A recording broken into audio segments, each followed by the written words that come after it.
प्रणाम। एक विनती है आपसे। कहिए राजन। पिछले कई दिनों से मेरे स्वप्न में मेरे पिताश्री आ रहे हैं।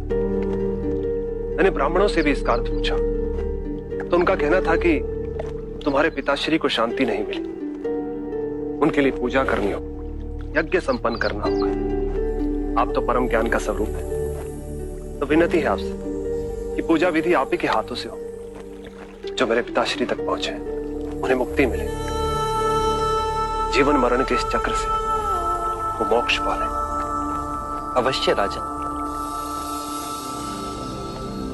आप मिट्टी के 2 घड़े मंगवाइए, एक में घी भरवाइए और एक घड़े में कंकड़ पत्थर भरवाइए,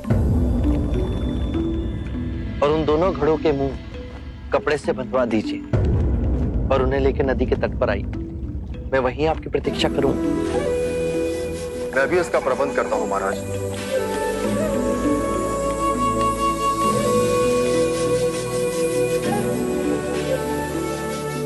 महाराज, अब आप इन दोनों घड़ों को पानी में डाल दीजिए।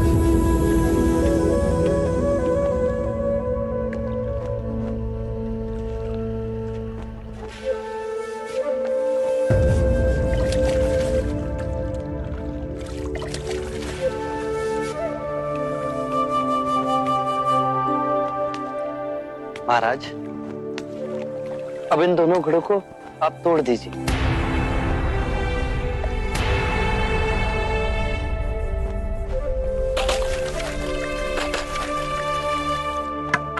महाराज, अब आप ध्यान से देखिए कि ऊपर उठ पानी पर तैरने लगा।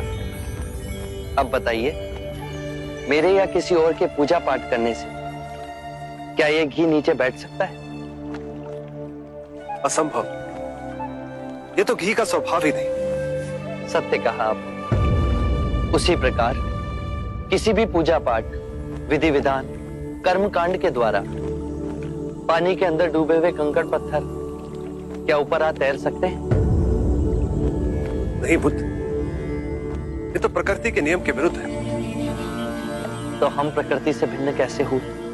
हम भी तो प्रकृति का ही रूप है। सत्य कहा बुद्ध। एक सत्य ये भी है राजन, यदि हमारे पूर्वजों ने अपने जीवन काल में कंकड़ पत्थर बोए, दुष्कर्म किए, तो वो स्वाभाविक ही कंकड़ पत्थर की तरह नीचे बैठ जाएंगे। और यदि उन्होंने अपने जीवन काल में सत्कर्म किए तो स्वाभाविक ही घी की तरह ऊपर आ तैरने लगेंगे। जो बोएंगे वही काटेंगे। परंतु इस शरीर रूपी जीवन काल में ही नहीं, अपितु इस शरीर रूपी जीवन काल के पश्चात वाली यात्रा में भी हम जैसे कर्म करेंगे वैसा ही फल मिलेगा। अब बताइए, इस प्रकृति के नियम को कोई पूजा पाठ, कर्म कांड, विधि विधान, यज्ञ हवन मिटा सकता है? राजन, मैं भी इसको नहीं बदल सकता। केवल अच्छे कर्म ही मनुष्य की मुक्ति का द्वार खोलेंगे। एक ऐसी तलवार है आपके हाथ में जो एक क्षण में सारे झूठ काट केवल ज्ञान को प्रकाशित करती है। ना जाने कितने जन्मों और भटकता में यदि आपकी कृपा ना होती, इस एक क्षण में आपने अपनी अदृश्य तलवार से मेरे अहंकार का सर भी काट दिया।